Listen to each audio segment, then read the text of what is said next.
What's going on all my new current and future rideshare drivers out there? Welcome back to the channel. I'm rideshare driver Dustin. Today's video we're going to take a look at this article I found about this Uber driver who got suspended for pulling his gun out on a drunk driver that he was trying to detain from leaving an accident.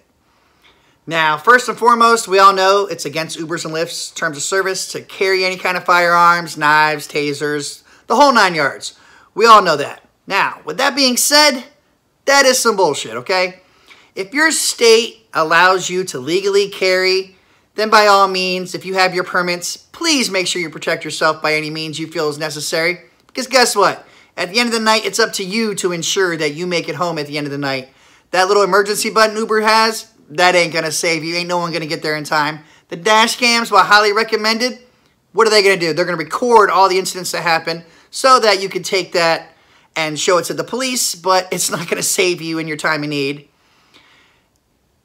You have to protect yourself while you're out there. I don't give a damn what anybody says, okay? So please, you much rather have it and not need it than not have it. Of course, never pull anything out or do anything unless you really have to, because at that point, you really don't give a damn about Ubers and Lyfts terms of service, because you need to, your safety is way more important than anything else. And as I always say, I'd rather be judged by 12 than carried out by 6 any day of the week. Now, I would like to really know the fact of, how do they know that this guy was actually on duty at the time? Okay, just said he was an Uber driver. He was just out driving. So that doesn't necessarily mean he had any passengers with him. So last I checked, Uber doesn't own us. All right, we are independent contractors, as they like to say, and that's how they pay us and do everything else and all that other crap. So if he was off duty and didn't want to work anymore because obviously he started detaining this guy, he's not going to be accepting pings. So it just kind of makes it a little suspect on how they could just deactivate him and get away with it like that. But here's the video. You guys tell me what you think. One of the men helped put an end to an alleged drunk driving rampage. All this happened in Portsmouth, New Hampshire. An Uber driver pulled his carry gun to stop the suspect and caused even more damage. NBC 10's Michael Rosenfield brings live from Portsmouth now with much more. Michael. Chris, things could have been a lot worse if it hadn't been for a good Samaritan who had a gun. It happened right out here on Islington Street here in Portsmouth on New Year's Eve. A driver who was under the influence, according to police, crashed into several cars and businesses before ending up in a restaurant parking lot. Another man, an Uber driver, saw what happened and followed. He thought the driver was having a medical emergency, but when he approached, he heard the driver threaten to kill another Good Samaritan who also stopped to help. That's when the Uber driver pulled out his gun until police arrived. I said, I need you to stop. I have a gun. Please stop.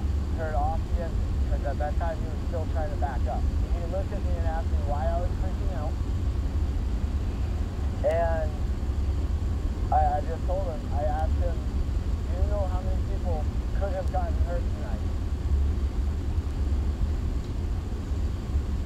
So the Uber driver tells us he's only used his gun in the past at firing ranges and in training classes, but he was prepared to pull the trigger this time around when that driver had tried to take off. Live in Portsmouth, New Hampshire tonight, Michael Wilson. Now, in that video at all, did it say that he had any passengers with him? No. It said that he saw a guy and he stopped him. You know, he started following him and everything. And then after the whole accident that happened, he sat there and pulled out his weapon to make sure this guy wasn't going anywhere. I mean, he even heard him threaten somebody else that was just trying to see what was going on. So to me, that this guy's kind of a, you know, semi-hero right there. The simple fact that he made sure that nothing else bad happened to anybody else, that should be like looked up on, not like put down on, and all of a sudden get deactivated while the Uber does their investigation. Now, no matter what happens, they're always going to do an investigation. The simple fact that this guy had a weapon, this might make it determined that he's going to obviously be permanently deactivated. But I really don't think that they should be able to get away with doing that if that's what goes down, for the simple fact of what he did. All right? I mean, it takes some balls to do that. I'm sure a lot of people are going to be out there, well, you know, he should mind his business and everything else. But if he's off duty, doing his thing, you know, living his normal life. That might be his character, and that just might be how he is. So I really hope Uber reconsiders what they're going to do in this situation right here, because like I said, they can't really prove that he was on duty. He was on the clock. You know, he could have stopped off at home or something beforehand to get his weapon, or had it in the trunk or anything. It doesn't really matter. The simple fact of he didn't have anybody in his car. He didn't pull it out on a rider. And yeah, that's what should be mattering right there. But all right, guys, as always, you let me know how you feel about all this in the comments below. Check the description below as well, as I will have the link to this article in there so you can read it and see it all for yourself. As always, like, share, comment, subscribe. Do your thing. Get your money. Don't take crap from anybody. Always stay protected. And Uber on. Peace out.